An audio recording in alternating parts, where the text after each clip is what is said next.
Okay, I'm going to start the webinar.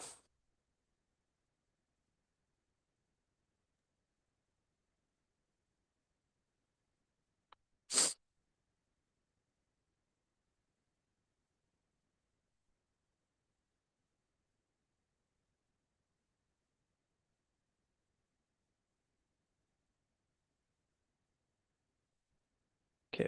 Good morning, everyone. Welcome to today's webinar. My name is Kabir, and I'm with BRRG Research Group. I will be your host today.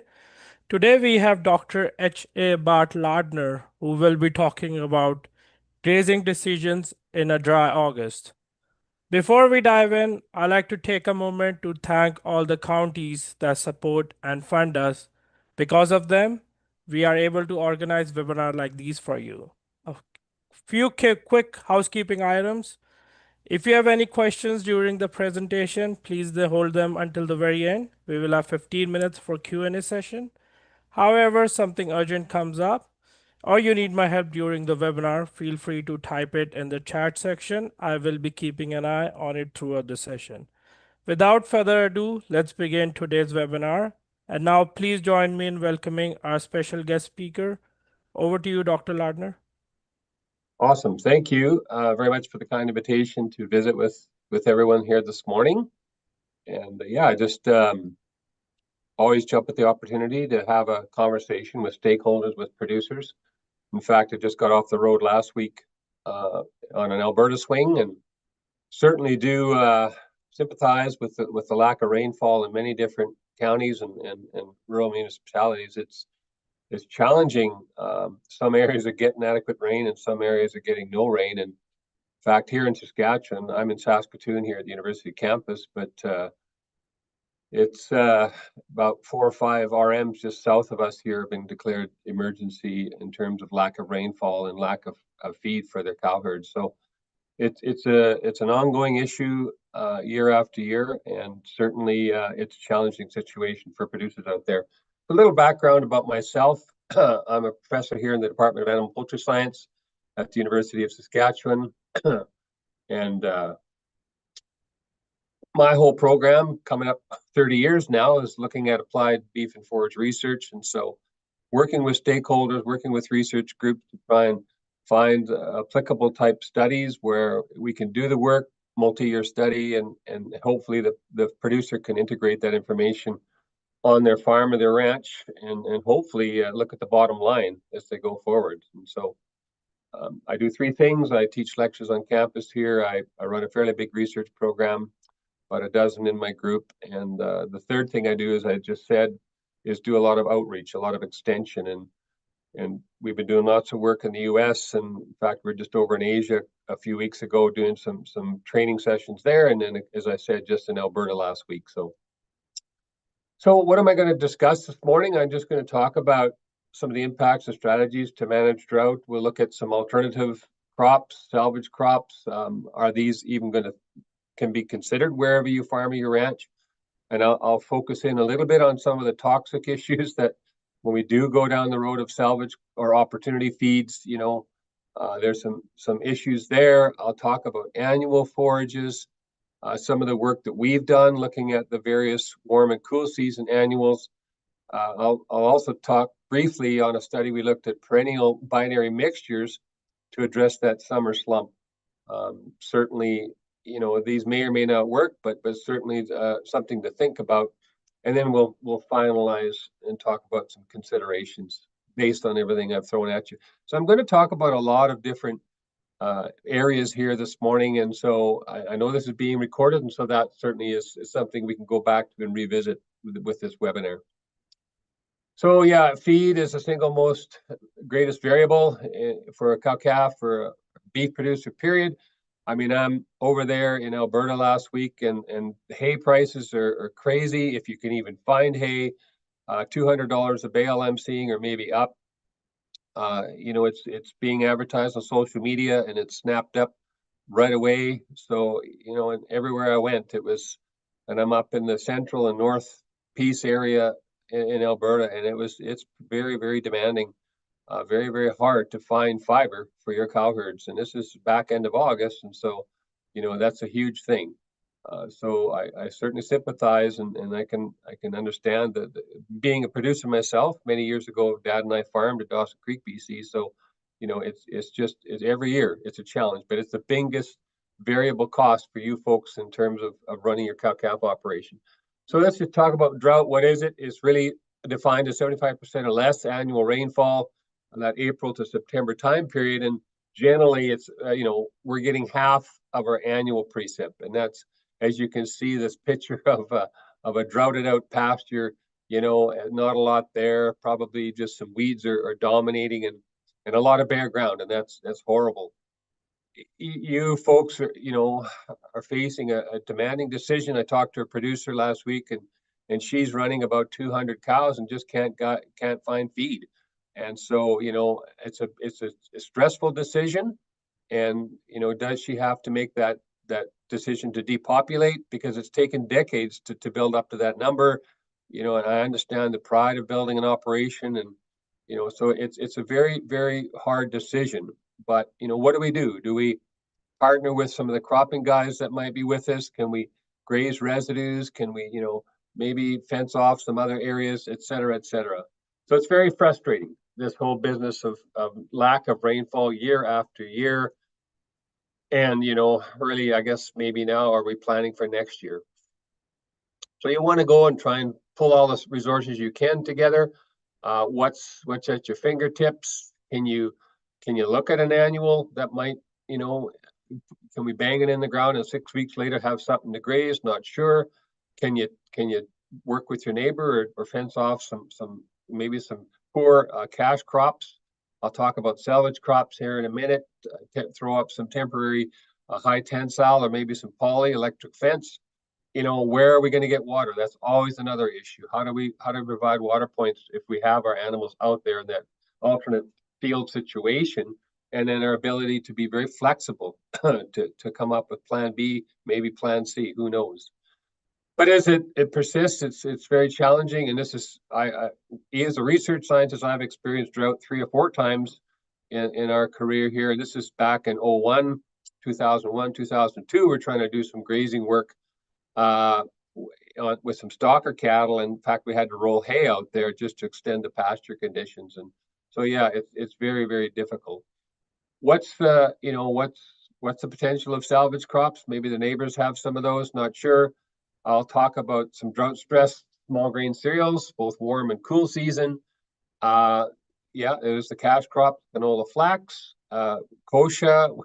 We've grazed a lot of kochia here in Saskatchewan in the last 4 or 5 years, and certainly I see a lot of folks are looking at these other things for fiber, like ditch hay, slough hay, and those come with maybe some anti-quality factors. And we'll talk a little bit about the various weeds that we find in this when we're going out there and rolling up ditch hay or slough hay. So pros and cons. What about these drought-stressed annual cereals? Well, they're oat or barley or triticale, wheat, and then we've got our warm seasons, millet and corn. I'm not going to talk a lot about corn, but I've seen some drought-stressed corn crops, and then they did get an inch of rain, and bang, that's a crop that's amazing. It will respond with a little bit of rainfall. But we've done a lot of work with millet, golden German and red proso. And of course, when I look at these cereals, oat, barley, triticale, or wheat, I look for a forage variety. I don't try to look for a grain type variety. And there are really good oat type or barley forage varieties out there. And so I I encourage you to maybe seek those varieties versus maybe some of the grain type varieties, because they're going to produce biomass even with limited rainfall. So there we have some drought stressed corn. Maybe that looks like your crop, I'm not sure. And of course, there's some drought stressed barley that's just suffering really badly from lack of moisture. So, these may be salvage crops, but certainly nitrates are always an issue. And so if you are, concerned, certainly feed test. And then we've dealt with nitrates in my program many, many times. And so really it's about a slow adaptation of that rumen diet. Probably a 7 to 10 day period. We try to take those high nitrate feeds and dilute down to 1/3 total diet. right? So you can feed it out, but you have to certainly dilute that high nitrate feed. The rumen can get adapted. I think 0.5% nitrates is where the red lights go off, and so I've grazed higher than that, like probably 1% nitrate corn, but we had our cattle adapted over 7 to 10 days, and so and certainly we had some extra feed out there, some hay or some fiber out there to just reduce the amount of that high nitrate forward in their daily intake. We've seen a lot of this here in the last 4 or 5 years. A lot of canola was used as a salvage crop. Actually, there is folks that will put it up and maybe style it, or maybe roll it up as a hay. If the research has been done, what are some of the challenges? Well, first of all, it's pretty good quality, as you can see. Pretty good protein, pretty good energy. Not bad on the ND and 80 fiber level, but this is the big red light is the high sulfur content, and that high sulfur will obviously when we get a certain percent of high sulfur total diet, and as you can see, our NRC beef is suggesting don't go over 0.4% of sulfur total diet. That will affect certainly trace mineral or micro mineral uptake, especially your copper, zinc, and manganese, which are your fertility minerals. And you might wind up with these, what we call brainer cattle or polio type cattle. So that is a challenge with grazing canola crop, but certainly, again, be aware of the level, do a feed test, and then dilute. And there's that adaptation time period, and maybe feed it 1/3 total diet. But we see a lot of canola grazed in 2020, 21, 22, 23 here in Saskatchewan. Flax, another one.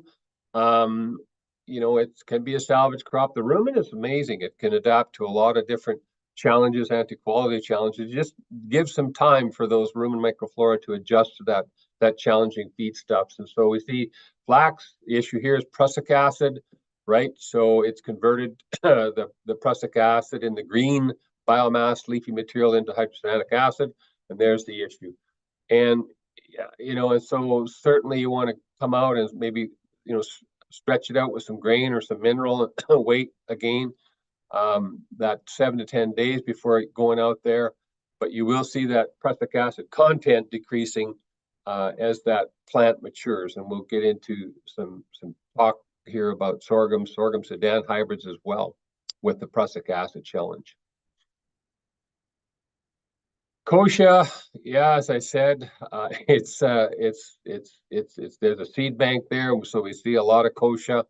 It can be used, but it can accumulate nitrates, and so be aware of that. The big other thing is that it does accumulate oxalates, and so those oxalates will bind to calcium in the bloodstream and tie up the ability of that animal to absorb the calcium.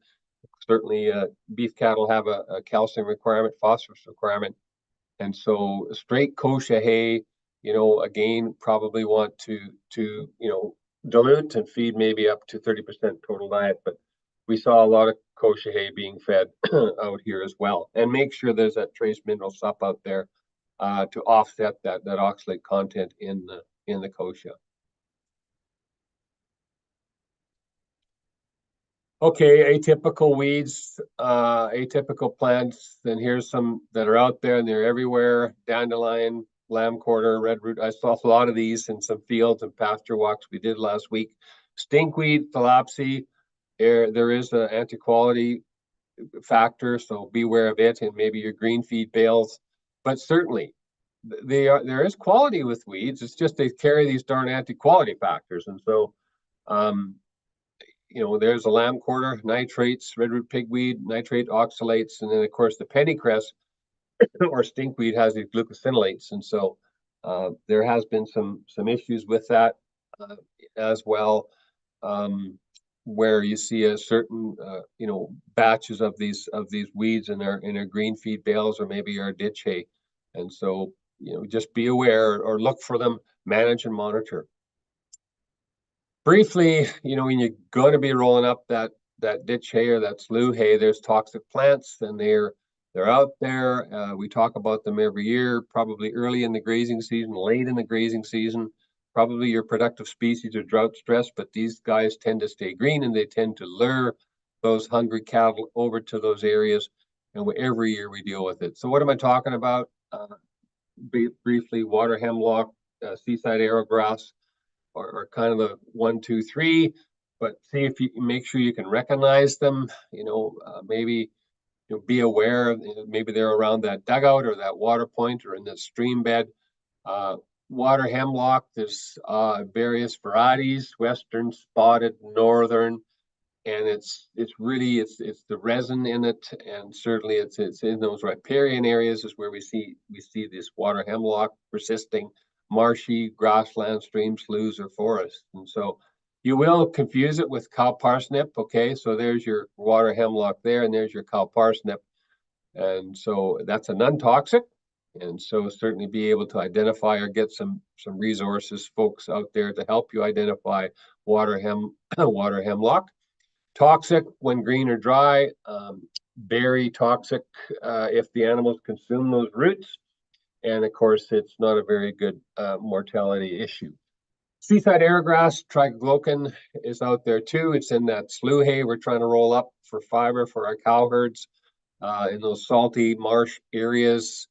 And yeah, and so beware of it. Certainly when we're rolling up that slough hay, it's what we're trying to grab is those sedges and those Baltic rushes and slough grasses. Those are the forage, that we're looking for to feed our cattle. But sometimes we will see that seaside dominating in those areas. And it's a darn NaCl accumulator, and so that's why it's attractive to the cattle. But here again, the toxin is a glycoside, amygdalin it is, and so once it hits that rumen, it's converted into hydrogen cyanide. So yeah, it certainly signs of cattle off feed, rapid breathing, etc. And again, so if you're feeding this, or if cattle are out there grazing those sloughy areas, it's certainly manage and monitor. Look for these different signs. Milk vetch. I know we have sisal milk vetch, which is a perennial non-bloat legume, but certainly the native cousins are out there, narrow-leaved and two-grooved, and we see these popping up in some of our native rangelands every now and then. And so we need to be able to identify them. The issue here is concentration of selenium. As you can see, a really high concentration of selenium, and that winds up certainly a toxic effect for those grazing cattle. And so narrow-leaved or two-grooved or the 1-2 that we look for when we get these droughty native rangeland pastures. So briefly, the salvage crops, whether they're cash crops we're trying to grow for grain production, canola, pulses, oil seeds, etc., maybe cereal, they can be used by our animals, but certainly manage and monitor and try and dilute some of the issues like nitrates, prussic acid, glucosinolates, and try and reduce somehow 1/3 total diet. And so, beware of those toxic plants when you're rolling up those alternative feed sources.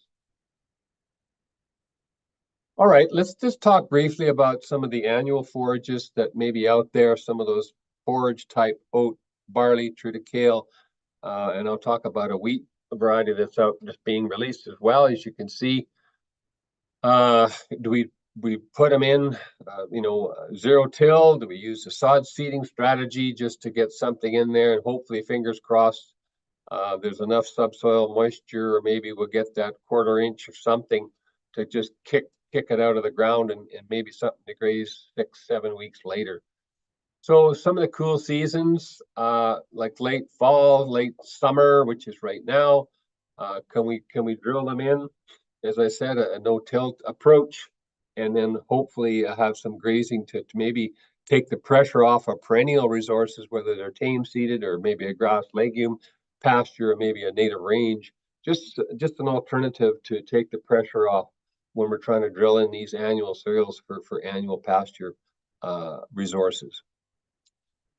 Our warm seasons, we've done a lot of work with those as well. And so again, the difference between them and these cool seasons is that they will really grow the biomass in those high temperature time periods. There's some some warm seasons that may be more tolerant in a droughty situation compared to maybe some of our cool seasons. And so we've done a lot of work on the millets over the years and looked at those as alternatives.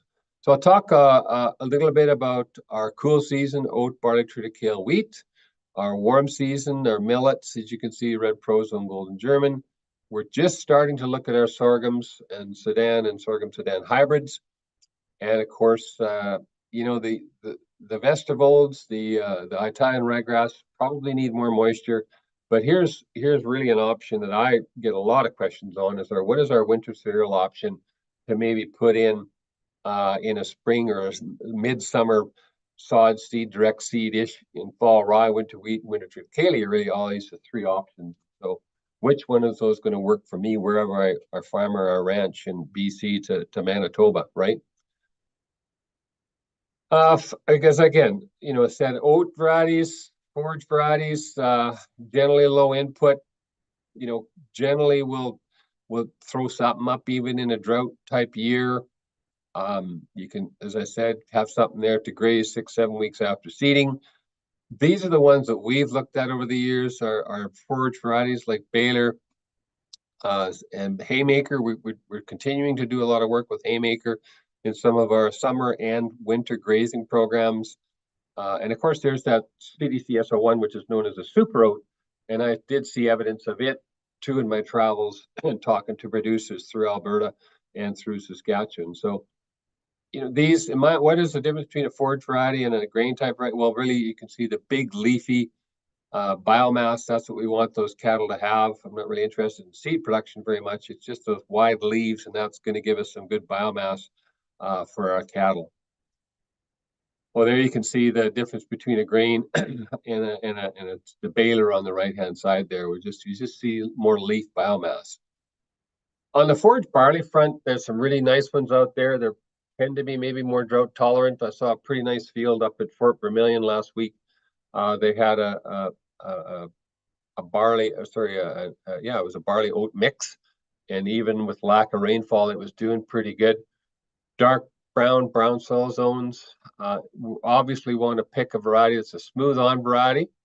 We want to get away from those rough on varieties and the abscess, the issues of cattle grazing those rough on varieties. So yeah, these are some of the ones that we've looked at over the years. Maverick, Ranger, did a lot of work with Ranger. We've tested Cowboy. The new ones I'm looking at are the Advantage, the Renegade, and the Cadillac. And so these, I think, have really good potential. Certainly, the forage breeders have been busy trying to come up with varieties that will grow in situations where maybe we don't get enough rainfall, but certainly will provide something to roll up or maybe graze down the road. Triticale is another one. It may or may not be an option in a drought situation, but we've done the work looking at it in terms of comparing it to oat or barley. This is a big issue, is the ergot red flag issues. It's very susceptible to ergotism, and so it may not be in your back pocket as an alternative. Palatability issues. We've done a lot of work with Bunker over the years, and then Tazza, that's the unleaded one, and I just see this Alberta Stampeder is another one that's maybe a new variety that's on the table to look at if triticale is something you might be thinking about down the road. Here's the cool season annuals, the annual ryegrasses, where maybe they're going to give you some late summer to mid-fall, but you do need pretty good precip, probably more up in that gray wooded area, black. We've done a lot of work with Italian ryegrass, and it does produce really good vegetative, probably some good options to background calves, wean calves in the fall.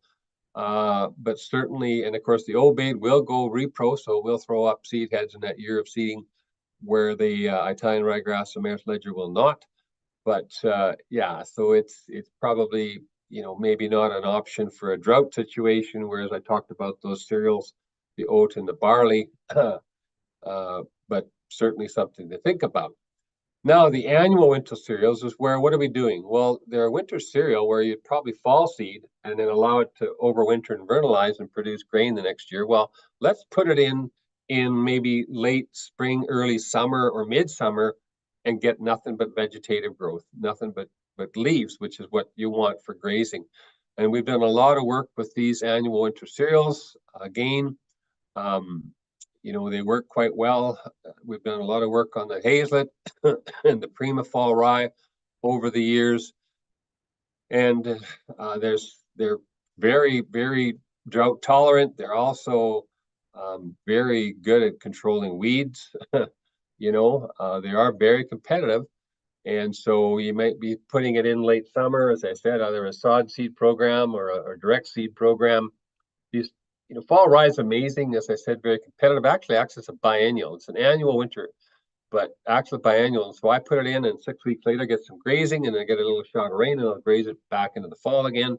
It'll actually overwinter, and I can throw pears out there the following spring. And so, as I said, it's very competitive, right? So the Prima, the hazelnut, and we've done some work looking at Bono and Brasado, and another new one's coming out of the KWS program is Aviator.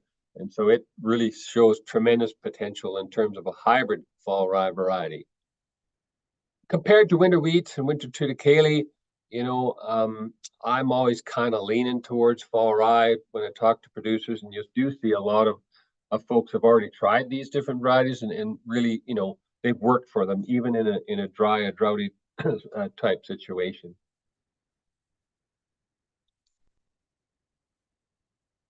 All right, so seeding date, for a fall program, maybe or you want it to overwinter, or maybe you don't. You want it just to throw up good quality biomass, just leaves, and maybe that mid-August time period. So that's for the overwintering. For fall rye, maybe go to repro. But for a spring program, it would be that June, July. You could even seed it in August and get some fall grazing as well. So it's just what option is it going to work for you, when to cut it or graze, and so when we talk about our annual cereals, there's your suggestions for the brown or dark browns or black or gray woodeds, and so whether barley is going to outperform oat or oat outperform barley. As I said, our oat is probably 6, 7, 8 weeks post-emergence. I always look at our millets, whether it's red proso or golden German, maybe at that 20-30% heading, is where I'm going to try and get that, crossover of quality versus biomass. And so where is it going to be the optimum time to maybe harvest it or graze it or put it into a windrow and swath graze it? Fall rye as well, right? That 6 to 8 foot height. This is just some research or projects we've done in the past. For example, we evaluated a warm season golden German millet at Lanigan, and so we put it into 45 acres. You can see 20 pounds per acre. A bit of a weed management control situation, and then we cut it at August at 20% heading, and so you can see pretty good biomass there, a little less than 2 tons per acre, very good protein and very good energy. And so that's why I've always looked at those millets as maybe a great option. And we were able to put some stalker cattle out there, you can see, for not quite a month time period. So really good backgrounding program, even in a droughty type year. Here's a comparison of that super oat compared to red proso millet. You can see red proso on the left and the SO1 oat on the right. And you can see pretty good yields, greater than 3 tons to the acre. And so we June seeded in this case, 15 pounds per acre on the millet, and then oat was 64 pounds per acre, not quite a bushel. And we got 100 cows out there grazing it for 70 days. And so that's just our nutritive value of the red proso or the super oat. Does that meet those beef cows requirements? Then we had another comparison where we fall grazed millet and barley, and we had a golden German compared to a Ranger barley, that smooth on variety I said. So the millet was at 17 pounds per acre in June, and the barley was at 90 pounds per acre in June 12th. And you can see did pretty good, about 2 tons to the acre, millet a little bit less, but adequate protein, adequate energy, and fairly low fiber. And so we're also able to, put 40 wean calves out there for 90 days and has a pretty good performance response on background on those calves. Here's a real option I look at or suggest, and as folks have done it, is you've got a drought situation, like, can we even just, we don't want to disturb the soil, but we can sod seed. And so we had some really dry, droughty crested wheatgrass pastures. And so basically we went in and sod seeded with that agro plow. There it is in the bottom right. It's a fantastic, it's got that inverted T-boot, gets that seed down there 3/4 inch, and that soil to seed contact is so important. And as you can see, we sod seeded some Hazlet fall rye with this agro plow equipment. And then we got, about a ton to the acre of something to graze in the fall, and then even over wintered and acted as a biennial, as I said, and so we got some pretty good biomass in the following spring, and very good nutritive value. You can see high protein, low fiber, and we're able to graze cow-calf pairs the following spring as well. So, sod seeding is, in my mind, probably a really good option for rejuvenation techniques. So yeah, just to just pick the eyes out of everything I've said here this morning on the annual forages. What is it? Is it cool? Is it a warm season variety? Is it a winter cereal variety? Drought, rainfall, which ones will fit your window? As I mentioned, we're starting to look at our sorghum Sudan hybrids. Again, the anti-quality factor with these is the prussic acid issue. It's the Durin issue, which is converted to HCN in the rumen. But there are varieties now that our forage breeders have developed that are really low level of prussic acid. So prussic acid is a big issue in the very immature leafy forage. So early in the growing season, but once as those plants start to mature, we see levels of prussic acid going down.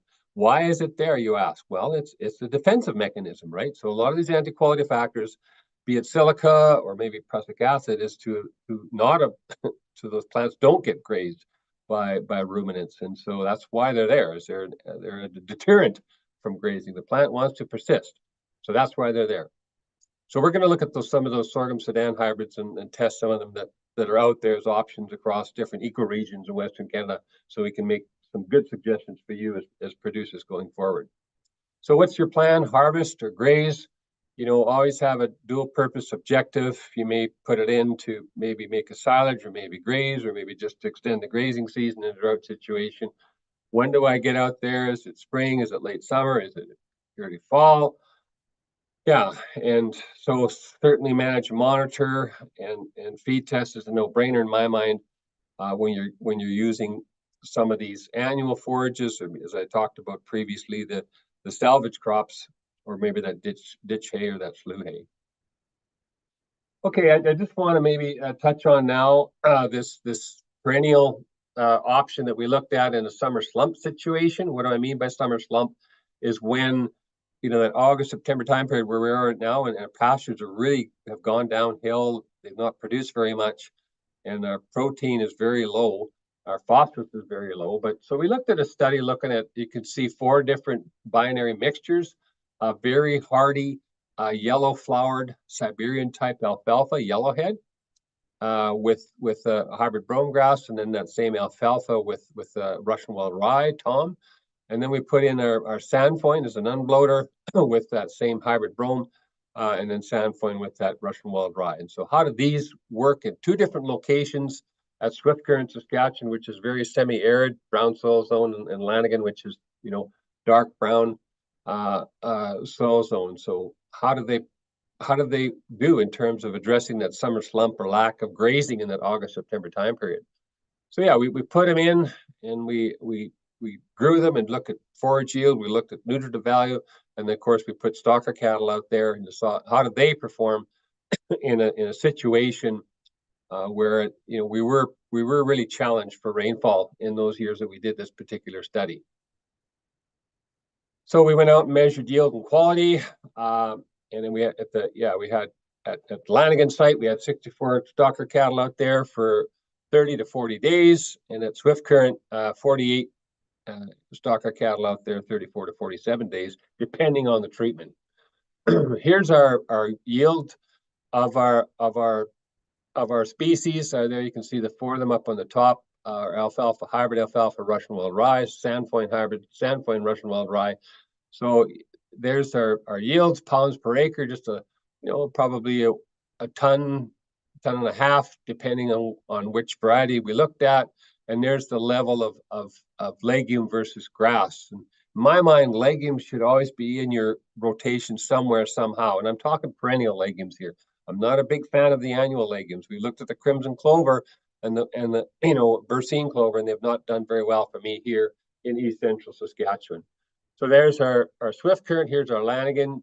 Got a little bit better yields in our Lanigan site, but we got less legume and more grass. And so, you'll see that ratio vary of legume to grass, depending on where you're putting these options in. How did our stocker cattle, what do they have to graze? You can see there's our protein ranged, 7-ish across the board, and fairly low fibers and pretty good energy of our 4 different binary mixtures. And you can see what a 750 weight steer needs to gain 1.5 a day, about a 60 energy and an 8.5 protein. So very important to know the feed quality of that perennial you're grazing to see if your stocker cattle are going to hit their targeted gain. How did they do? Here you can see did pretty well, running a little less than 2 pounds a day across the board. So in my mind, that's probably a pretty good backgrounding program. You can see the alfalfa Russian wild rye did pretty well at Lanigan, whereas the alfalfa hybrid did better at the Swift current location. And so, I think we're talking about how does our alfalfa versus nunbloat or sandfoin sicer work? And I think alfalfa is always a good option.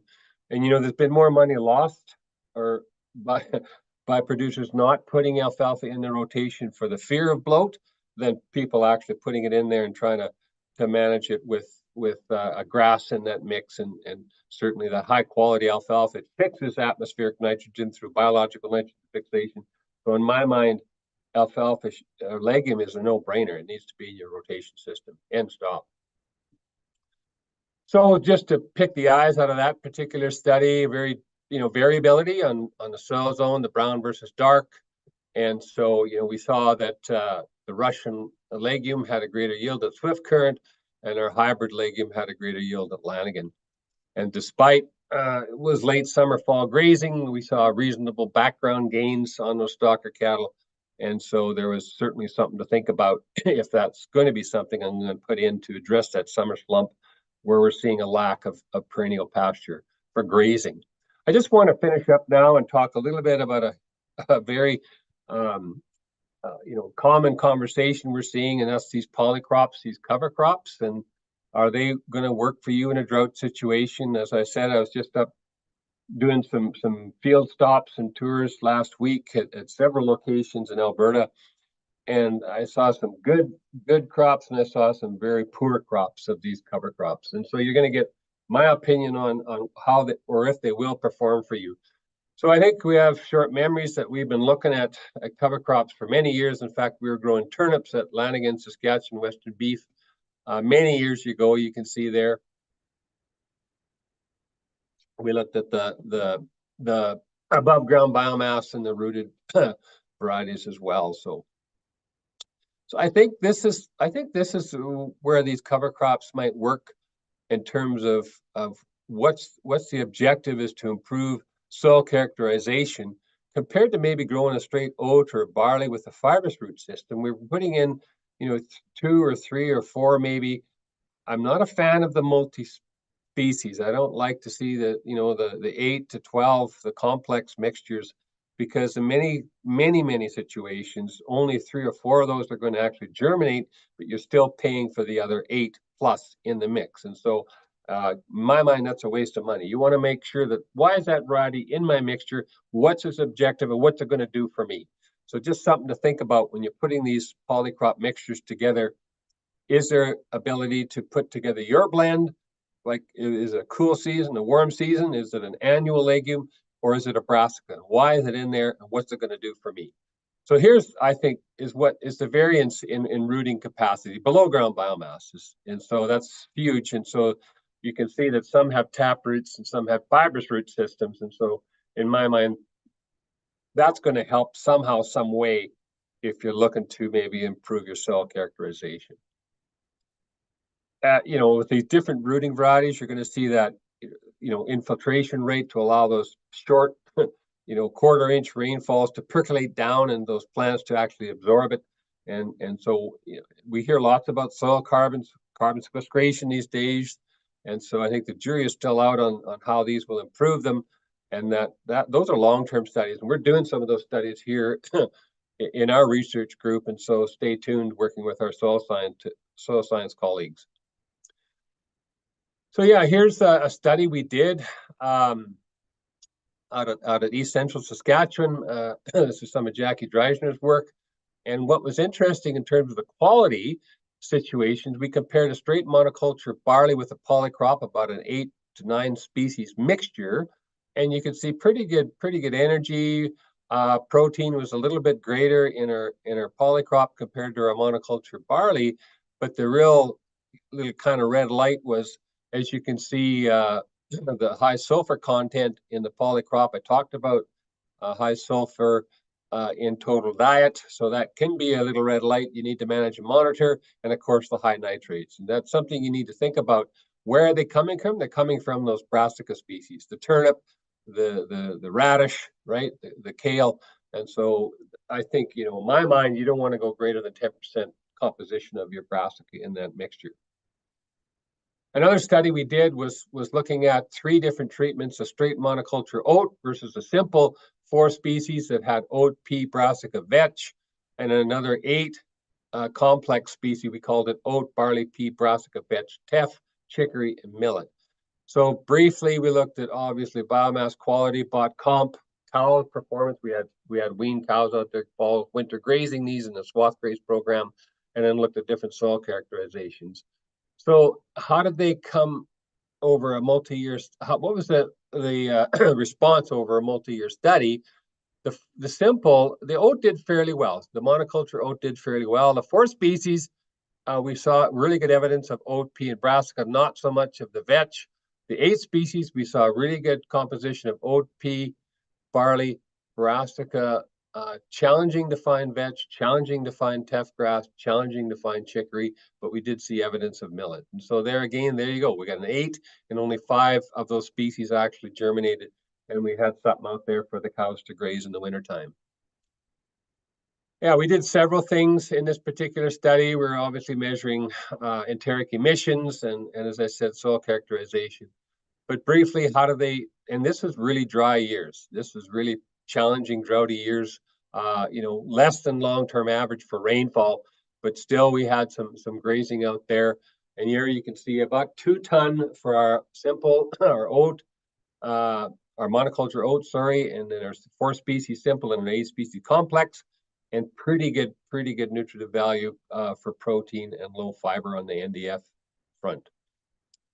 Here you go again. This is what NASEM 2016 suggests for a 1,300-pound beef cow grazing mid-gestation, pregnant, right? So she's pregnant in 2nd trimester.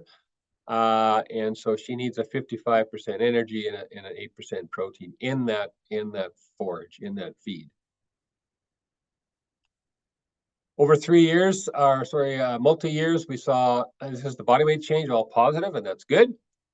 Greater on the monoculture oat, and pretty good, respectable positive body weight change on the simple and lesser on the complex. And so I do lots of webinars and lately a lot of podcasts. This is just an example of one I've done, Working Ranch radio show, and so talking about extended grazing, especially the deposition of manure nutrients. And so anytime you can graze cattle out on a land piece and integrate crops with livestock, it's a positive thing.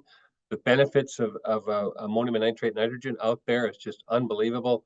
And so we've been doing a lot of podcasts lately on that topic.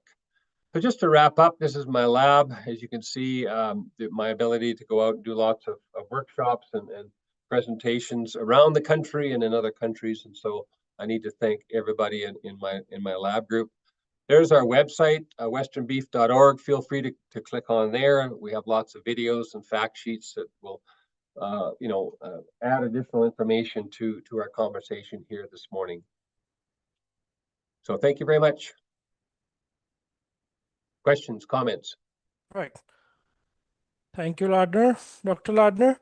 Now we will open the floor for Q&A. If you have any questions, please type it in the Q&A section, or if you're someone who doesn't like typing, I can always raise their hands and I can allow them to talk.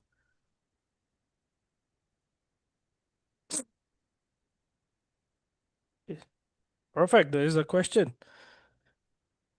If you have the gift of foresight in growing annual cereals for forages in a drought situation, should the fertilizer program be different than growing for grain to manage for things like nitrates? Yeah, so that's a great question. And I guess my suggestion is maybe do a soil test and see what the level of NPKs is you're starting with. Yes, you would adjust your fertility program. Two ways you can approach this is that you can maybe not even consider applying a fertility program if there's adequate levels of NPK and S, or specifically nitrogen. I think nitrate issues can be a problem, in a drought stress situation, as said, or maybe a frost situation. We get a lot of phone calls in August because of those early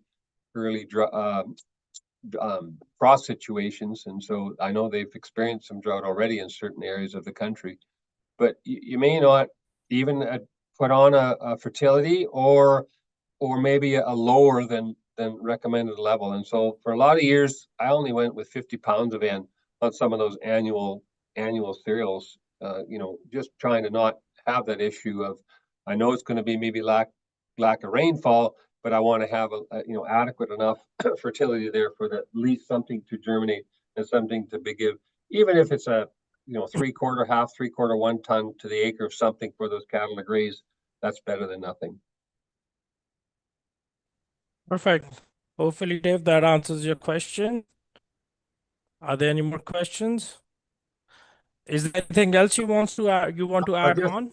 I'll just follow up with that. So, I think when we're thinking about putting in an annual forage, or even a perennial for that matter, we're thinking of a fertility program, and so we're trying to source inorganic sources of fertility, and so we're talking fertilizer. The price of nitrate or some nitrogen nowadays is it's very, very high. The one option I see is the ability to maybe utilize livestock manure as a fertility source, so an inorganic source, and it's beyond reason that producers don't use that more and more. Even if they're out there for a month grazing, or if there's some pen manure you can spread out there, it's just unbelievable, the response, and get it out there.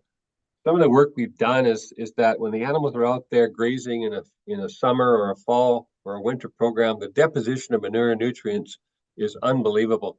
Versus if you have them in a pen, those nutrients are in that in that straw pack, and nitrogen's very mobile. Through volatilization or runoff, it's going to disappear when you go and put that in a manure spreader and move it out to the field. And so use the animals as the manure spreader, and there's your fertility for whatever crop you're going to go forward with. The big thing too I see is litter. Litter is huge, and so is that, think about that in your grazing management program, to maybe leave a little bit of litter to cover that soil surface to reduce high soil temperatures, those types of things. But so litter, and then using manure, livestock manure as a fertility source is just a no-brainer situation in my mind. Perfect. Are there any more questions?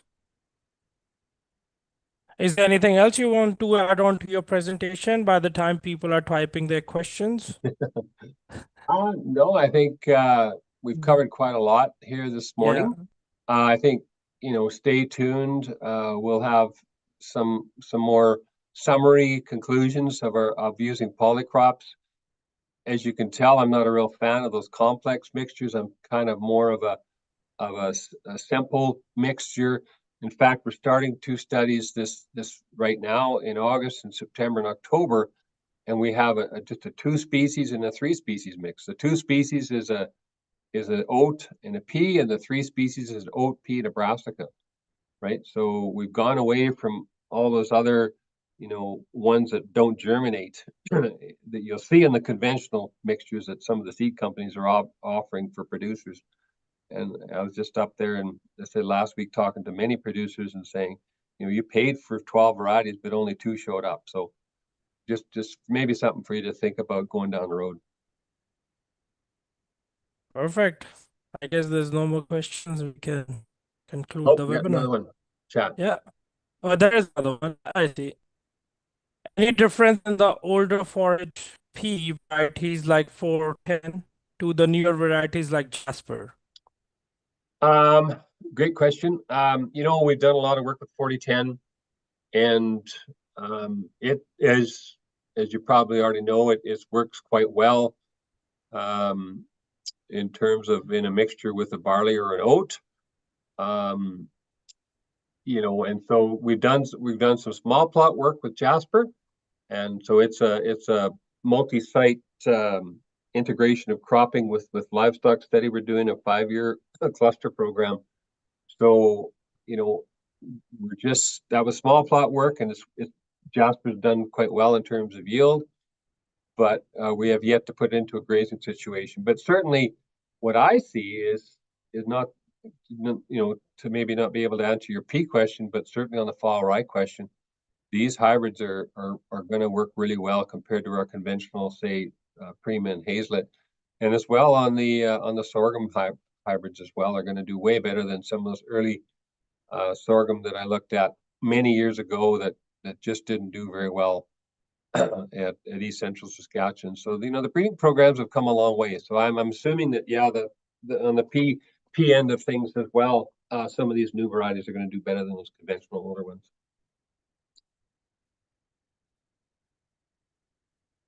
Perfect.